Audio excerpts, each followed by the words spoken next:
Hey, well, you know what time it is. It's Tuesday. Klotzy. Come on now. There we go. I heard you got a guy for the people. He's You got a guy for the people. Last week it was Jared Ivey. And you so eloquently described him and pitched him to the boys and to the people. And this week we have a different player. You introduced the player. Well, but before we get into it, I got to give credit. I mean, I was saying. Nick, appreciate you. Momentum rolling. Shout out, Nick. Shout out, Nick. Oh, man. Nick. Appreciate you. Just keep grinding. Go, Nick. Nick, that means a lot to us, man. Thank you so much for that. Thank you. you. How do you say his last name, Jeff? Nick Denani. Something like that. Denani. No disrespect there. I love Nick. Appreciate you, Nick. Well, let's get into it, boys. Now here's a guy.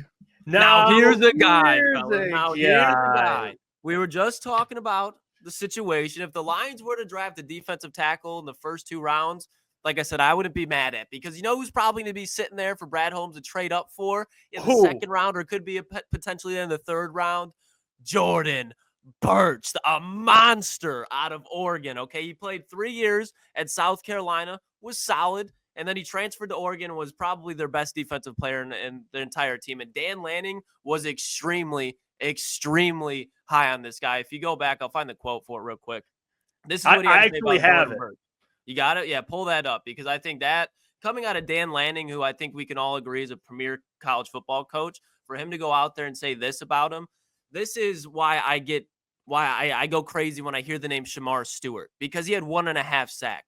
Dan Lanning on Jordan Burch. I think he's, with his size and athleticism, God doesn't make a lot of people that look like Jordan Burch. And then when I tell people that he's 300 pounds, they're surprised, because he looks really good at his size. But he plays like a beast on the field, relentless effort, and the fact that we have great depth and several guys that can play edge position for us allows us to make sure that when he's on the field and fresh, Jordan Burch is really dangerous. And what were we just preaching about what the Detroit Lions need in the 2nd, 3rd, 4th round? This. And when you look at this, man, Jeff, if you can pull up the graphic with the adjectives to explain why this man should be a Detroit Lion. He is a freak. He got clocked, guys, okay? And I don't think we can play the play on here because we'll get copyrighted. But you want to talk about something that Dave Phipp would love, Brad Holmes would love. This guy was lined up at the up pack position, okay?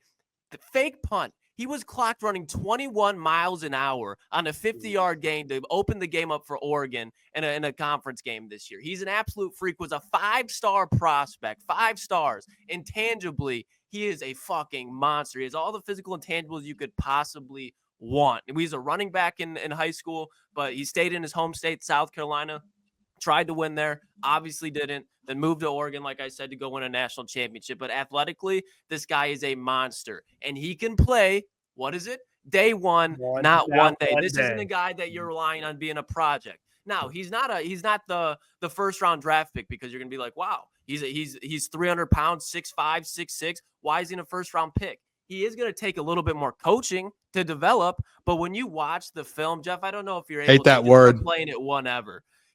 There is no way that you can just say this guy is not going to be good. Booner, you wanted a grade, like a 1 through 10 grade on how sure I am of a player, how good he will be. I think he's got upside to be a 10.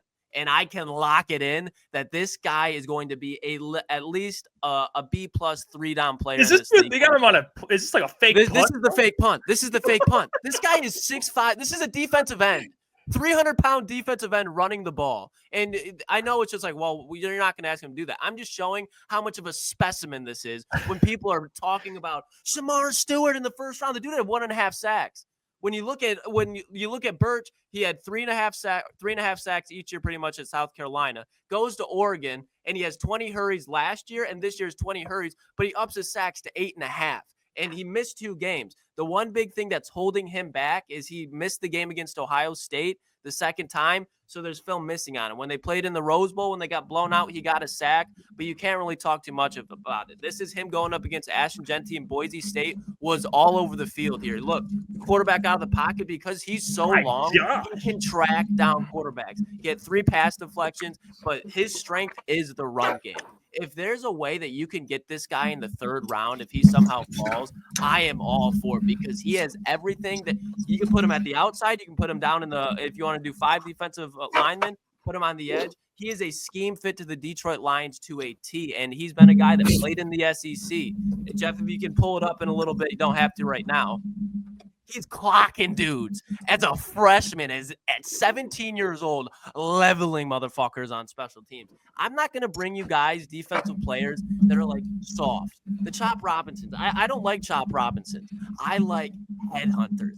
I like guys, when they have an opportunity to take Caleb Williams out, they're going to make them remember that Jordan Burch was here. And I think he has everything to do it. He fits the modern day NFL. The only thing is, like I said, 5-star guy, goes to the SEC. Okay, can't really use what I was doing in high school. These guys are a little bit bigger and a little bit bigger, but I'm still probably the biggest athlete on the field. I'm going to use my size to get me out of situations. Had some success, goes to the Big Ten, does the same thing. He's relied on how naturally gifted he is, and you can just see that he's not a polished edge rusher just yet. But what he can do with the run game gives you an opportunity to play him day one. The opportunity to have a guy that size and the opposite of Aiden Hutchinson when you have a Lee McNeil and DJ Reader in there and his athletic ability, like I said, he was clocked at running 21 miles an hour. He's going to be able to help you get mobile quarterbacks. He is exactly what they need. Give him a year or two of coaching. This guy will be a Pro Bowl type of player. I promise you. Like, I like Jared Ivey, but I love Jordan Burch because he has everything you could need to be a star in this league. He reminds me of Aldon Smith, and I know that's a high comp. He was for the 49ers, getting 19.5 sacks, but if you watched Aldon Smith play at Missouri, and then you watch just this last year of Jordan Burch, it's very similar. And then even if you go back to Arkansas, he's getting a pick and he's running back to the house, and it looks like he's a cornerback. So he's everything that you need. And I said Aldon Smith, but I'm going to make it a trend on here. If I could compare him to anything, I'm going to start doing players, prospects to cars. He would be a Ford Raptor, okay? Because he's got everything you need, but if you just fucking floor it, it's a monster. He's got all the intangibles, a fucking motor, and he can fly. I give him a Ford Raptor because I'm not going to give him a Camaro. Dude's fucking massive. And I know it's a 6'4" here, but if you look, he's 6'5", 6'6", and he's about 300 pounds. There's not too many guys that are like that in the NFL. When you look at guys like Montez Sweat who are 6'6", they're usually like 260, 240 in between. No, he's a big man. But this guy, he's going to be able to play in the NFL for a long time. So I love Jordan Burch. That's my guy. That's like when we're talking about second round, that's who I want. I don't care who's on that's who I want. Jordan Burch. Wow. I mean, this Jordan Burch. I mean, I'm sold. I mean, this guy. I didn't know he had a pick 6. He's a big man. He gets his hands on a lot of balls. I mean, you see it, 8.5 sacks, 11 tackles for losses. I'm sorry, but let me do that. I got you, Boone. What were you saying? I was just saying he's an absolute dog. I saw the videos Klotz played, and I'm on the side over here. I have his YouTube video up. I'm watching his YouTube video too, and it's instantly. I'm interested though, Klotz. He's a tweener, right? Like, no, I mean because I watched a lot of. If you look, I'll pull it up just to be like a lot of his film. It looked like he was playing interior at times as well, which is again, it's fine, but. In the NFL, it's can he play outside majority? No, yeah, that's why. Like when you have a 6'6" guy, especially like you can dominate, but it's so easy for offensive linemen, especially guards who are usually shorter, to get under you. When you're 6'6" on the edge and you're athletic, like that is a tough ask because most of his snaps, again, let me try to pull it up. Probably take a second, but the majority of his snaps were outside of the tackle, and he was standing up in a lot of his snaps. Like he's not somebody that you're going to put inside. Let me look up. Like he's an edge. Like he's like how they use Za'Darius, but imagine if Za'Darius was younger. Like he'd be in that role. That makes sense. He's a power rusher, but he's got crazy athletic ability. He's a freak. You take Jordan Burch over Shamar Stewart 10 times out of 10, especially for the risk factor. I don't know. I would have to see. Yeah, I love him though. I like guys. Listen, I mean, he's got a high ceiling, and if he could play right away, I didn't like the fact at one point you did say develop or something. You mentioned something about learning. I don't like that. But again, where you're picking at 28 or in the second round, like if you get a Kenneth Grant in the first round, and then this is the guy you get in the second round to where he can play right away, but he's going to have a little bit of a learning curve. Because at the end of the day, like realistically, you're not going to get an edge rusher unless you're in the top 10 that's going to be like a potential Pro Bowler right away.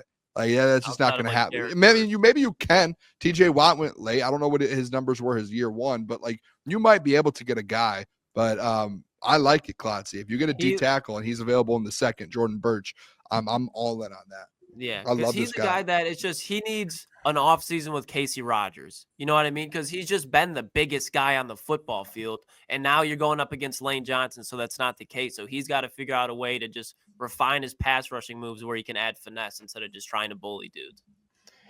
Yeah, I mean, you said in here, absolute freak, day one, not one day, which I like. So he can come in and actually contribute. The Caleb Williams Hunter, is that like that's just because if you go like it when he goes against mobile quarterbacks, his closing speed because his strides are fucking crazy. Okay, like he can track down a quarterback, and nothing would make me happier than to see Jordan Burch just leveling Caleb Williams as he's trying to find Roma Dunze down the field. He sees Aiden Hutchinson get scared, but there's Jordan Burch putting him into the ground. That's what we want to see. I mean, yeah, you play at South Carolina, you play at Oregon. I mean, they love them. I will say, Klotzy, my pushback, and you're on the stand for this. I was doing a little research.